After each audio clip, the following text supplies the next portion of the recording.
छिमेकी मित्र राष्ट्र चीनका प्रधानमन्त्री महामहिम श्री ली छियाङको मैत्रीपूर्ण निमन्त्रणामा अध्यक्ष तथा सरकार प्रमुखबाट नेपाली प्रतिनिधिमण्डलको नेतृत्व गरी सहभागी हुने प्रचलन रहिआएको यस सम्मानित सदनलाई अवगत नै छ।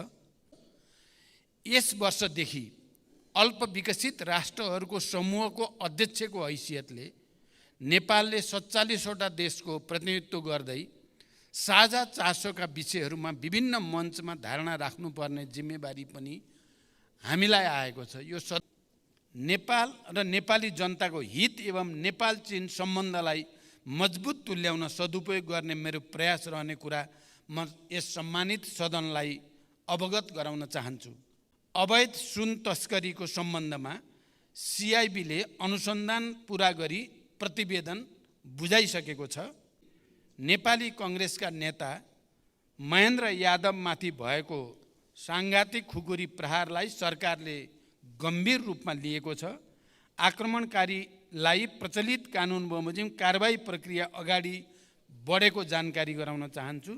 यस प्रकारका आक्रमणका घटना दोहोरिन नदिन र शान्ति सुव्यवस्था मिलाउन सरकार दृढ र प्रतिबद्ध रहेको जानकारी गराउन चाहन्छु।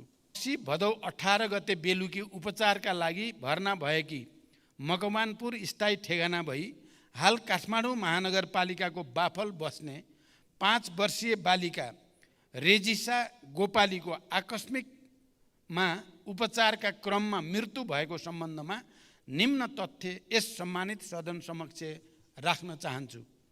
घटना सार्वजनिक भए लगत्तै कान्ति बाल अस्पतालबाट 5 दिनको समयावधि प्रदान गरी 3 सदस्यीय छानबिन समिति गठन गरिएकोमा समितिले आफ्नो प्रतिवेदन बुझाइसकेको छ।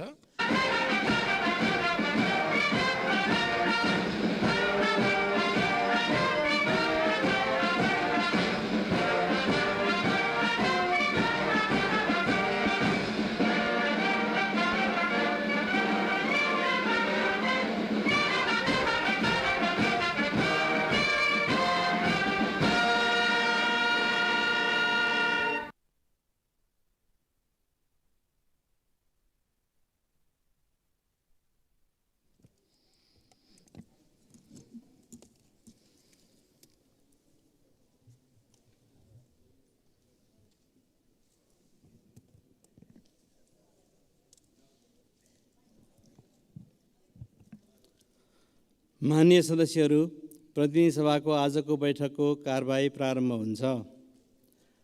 माननीय सदस्यहरू, आजको शून्य र विशेष समयको कार्यक्रम नरहने बेहोरा जानकारी गराउँछु। माननीय सदस्यहरू, सम्मानीय प्रधानमन्त्री श्री पुष्पकमल दाहाल प्रचण्डले मित्र राष्ट्र अमेरिका र चीनमा हुन लागेको आफ्नो भ्रमण सम्बन्धमा र मिति 2080 भदौ 21 गतेको बैठकमा सरकारको तर्फबाट सदनलाई जानकारी गराउन भएको निर्देशका सम्बन्धमा सभालाई जानकारी गराउन समय माग गर्नुभएको छ। म उहाँलाई समय दिन्छु।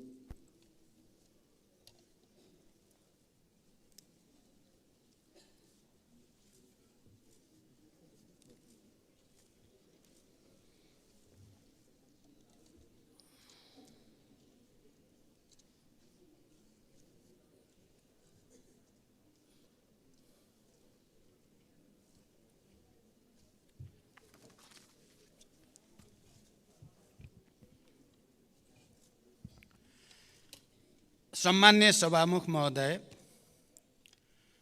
छिमेकी मित्र राष्ट्र चीनका प्रधानमन्त्री महामहिम श्री ली छियाङको मैत्रीपूर्ण निमन्त्रणामा चीनको औपचारिक भ्रमण र संयुक्त राष्ट्रसङ्घको 78औं महासभामा नेपाली प्रतिनिधिमण्डलको नेतृत्व गरी न्युयोर्क प्रस्थान गर्नु अघि यस सम्मानित सदनलाई जानकारी गराउन म यहाँ उपस्थित भएको छु।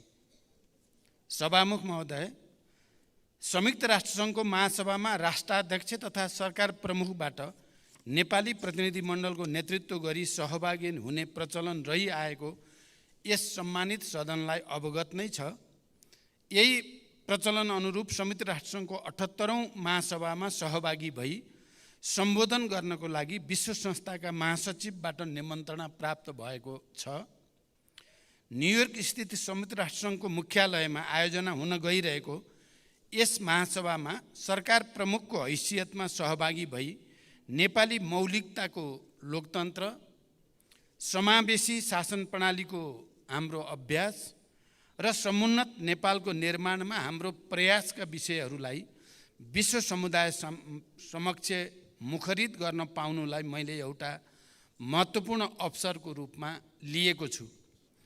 यसै गरी यसै वर्ष दिगो विकास, जलवायु परिवर्तन, विश्वव्यापी महामारीका कारण सिर्जित स्वास्थ्य चुनौतीहरू, दिगो विकासका लक्ष्य हासिल गर्न वित्तीय प्रबन्ध लगायतका संयुक्त राष्ट्रसङ्घका सदस्य मुलुकहरूका साझा चासो एवं सरकारका विषयहरूमा गहन रूपमा छलफल हुने गरी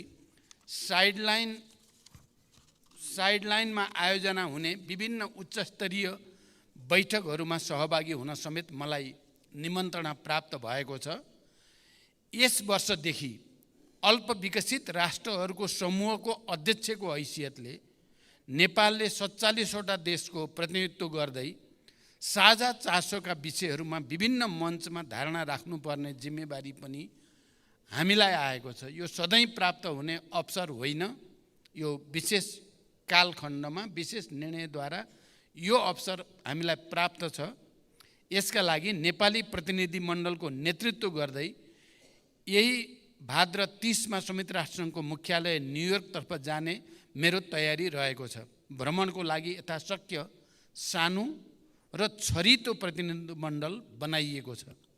सभामुख महोदय, यस वर्ष 18 देखि 26 सेप्टेम्बरसम्म चल्ने संयुक्त राष्ट्रसङ्घको यस 78औं महासभाको उच्चस्तरीय सत्रमा हुने जेनरल डिबेटको विषय rebuilding trust and reuniting global solidarity, accelerating action on the 2030 agenda and its sustainable development goals toward peace, prosperity, progress and sustainability for all भन्ने रहेको छ र असोज 4, 2080 तदनुसार 21 सेप्टेम्बर 2023मा महासभालाई नेपालको तर्फबाट मैले सम्बोधन गर्ने गरी कार्यक्रम तय भएको छ। सो अवसरमा नेपालले हासिल गरेका राजनैतिक उपलब्धिहरूबारे अवगत गराउने, शान्ति प्रक्रियालाई तार्किक निष्कर्षमा पुर्याउन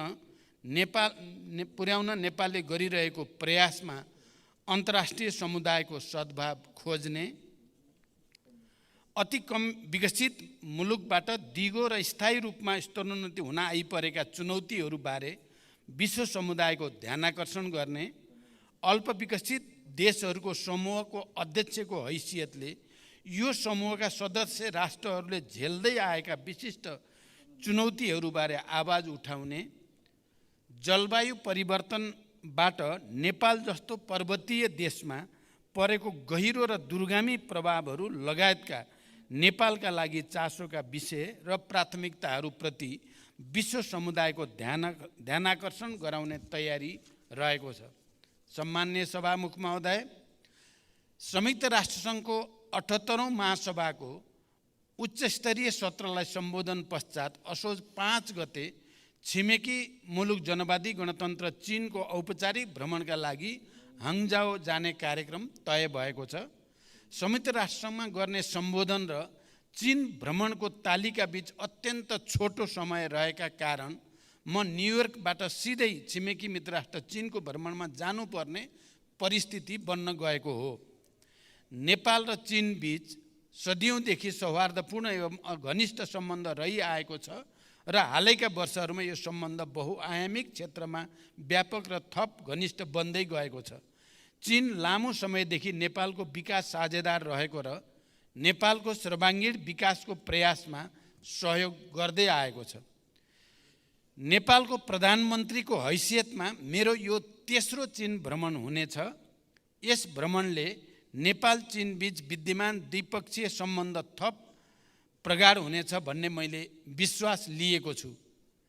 यस भ्रमणलाई नेपाल र नेपाली जनताको हित एवं नेपाल चीन सम्बन्धलाई मजबुत तुल्याउन सदुपयोग गर्ने मेरो प्रयास रहने कुरा म यस सम्मानित सदनलाई अवगत गराउन चाहन्छु। हाङजाओमा नै चिनिया राष्ट्रपति महामहिम सी जिनपिङसँग भेटघाटको कार्यक्रम रहेको छ। सोही दिन म 19औं एसियन गेमको समुद्घाटन समारोहमा पनि सहभागी हुनेछु। त्यस्तै 25 सेप्टेम्बरमा बेइजिङमा समकक्षी महामहिम ली छियाङसँग मेरो औपचारिक भेटघाट र द्विपक्षीय वार्ताको कार्यक्रम रहेको छ।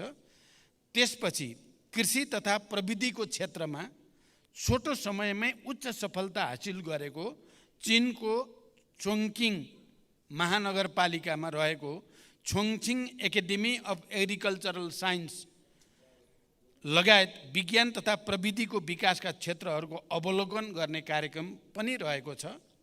छोङछिङको भ्रमण पश्चात नेपालसँग सिमाना जोडिएको चीनको तिब्बत स्वशासित क्षेत्रको भ्रमणमा जाने र त्यहाँका उच्चपदस्थ अधिकारीहरूसँग भेटवार्ता गरी नेपाल फर्कने कार्यक्रम रहेको जानकारी म यस सम्मानित सदनलाई गराउन चाहन्छु।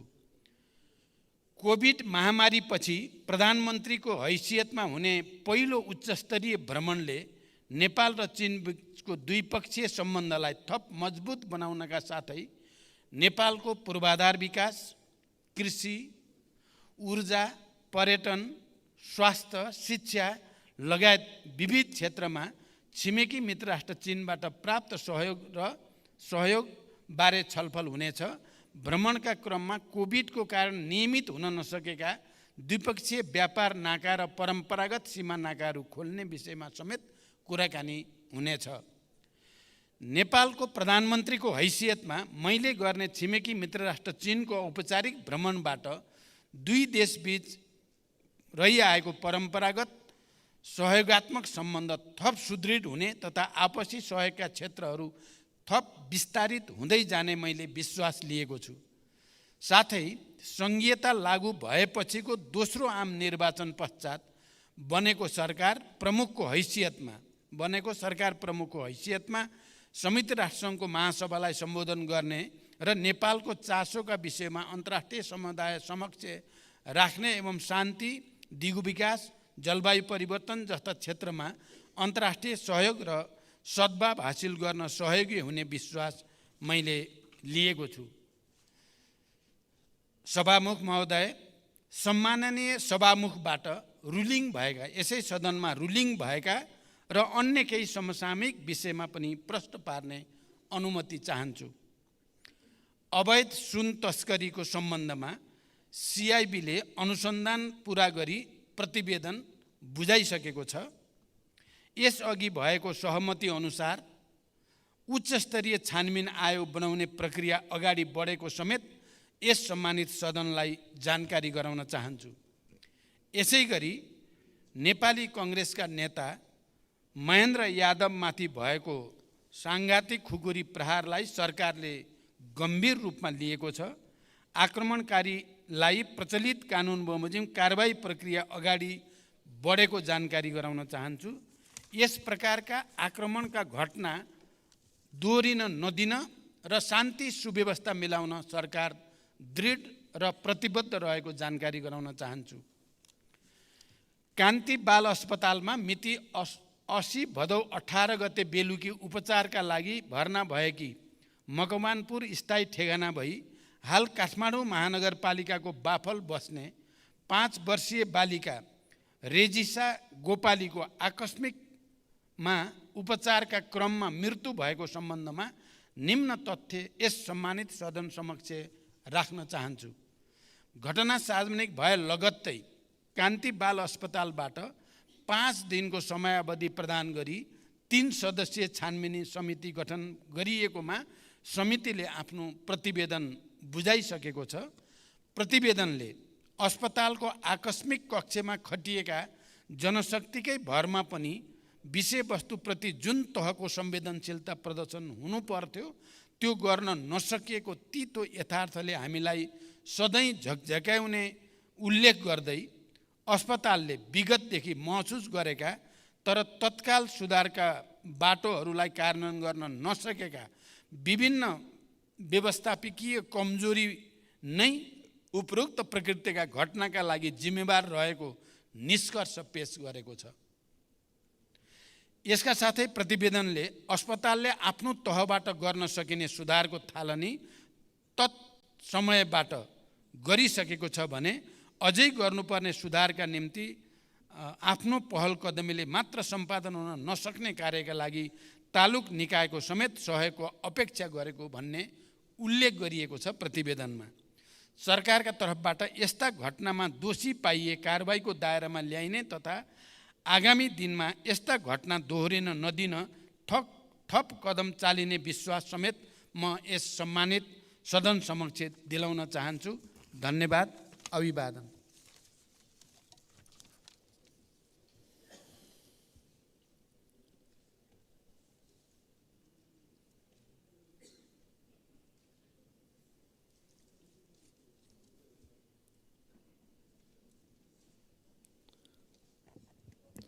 माननीय सदस्यहरू,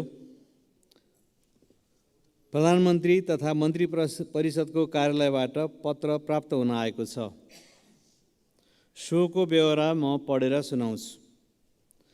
माननीय सहरी विकास मन्त्री सीता गुरुङ नेदरल्यान्ड्समा आयोजना हुने BNG बैंकको पूर्वाधार लगानी सम्बन्धी कार्यक्रममा सहभागी हुन सम्वत 2080 साल भदौ 24 गते त्यसतर्फ प्रस्थान गर्नुहुने भएकोले उहाँको अनुपस्थितिमा उहाँले सम्हाल्दै आउनुभएको सहरी विकास मन्त्रालयको कार्यभार सम्माननीय प्रधानमन्त्रीज्यूबाट माननीय उद्योग वाणिज्य तथा आपूर्ति मन्त्री रमेश रिजालले सम्हाल्ने गरी तोक्नुभएको बेहोरा अनुरोध गर्दछु। वैकुण्ठ अर्याल, मुख्य सचिव, मिति 2080 5/22।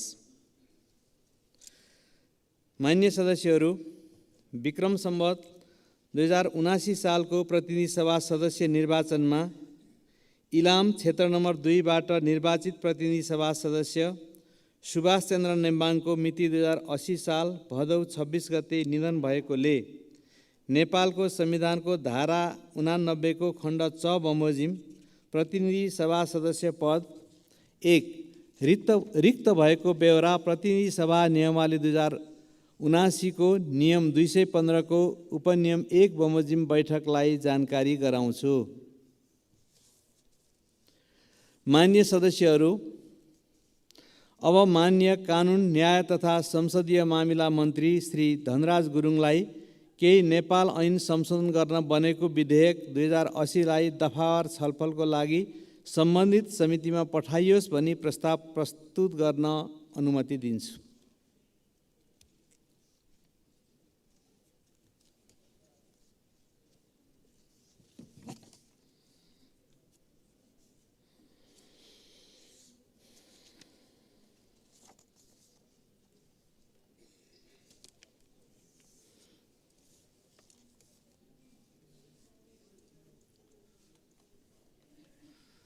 सम्माननीय सभामुख महोदयको अनुमतिले केही नेपाल ऐन संशोधन गर्न बनेको विधेयक 2080 लाई दफावार छलफलको लागि सम्बन्धित समितिमा पठाइयोस् भनी प्रस्ताव प्रस्तुत गर्दछु। धन्यवाद।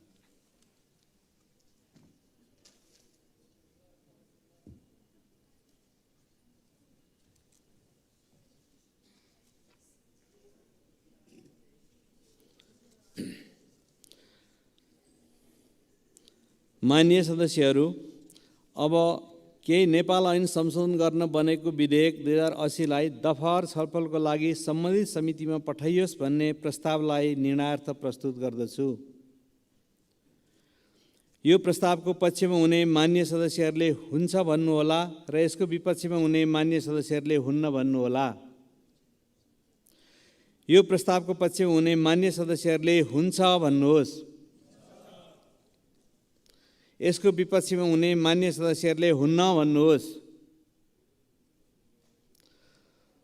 हुन्न भन्ने आवाज सुनिएन, तसर्थ केही नेपाल ऐन संशोधन गर्न बनेको विधेयक 2080 लाई दफावार छलफलको लागि सम्बन्धित समितिमा पठाइयोस् भन्ने प्रस्ताव सर्वसम्मतिले स्वीकृत भएको घोषणा गर्दछु।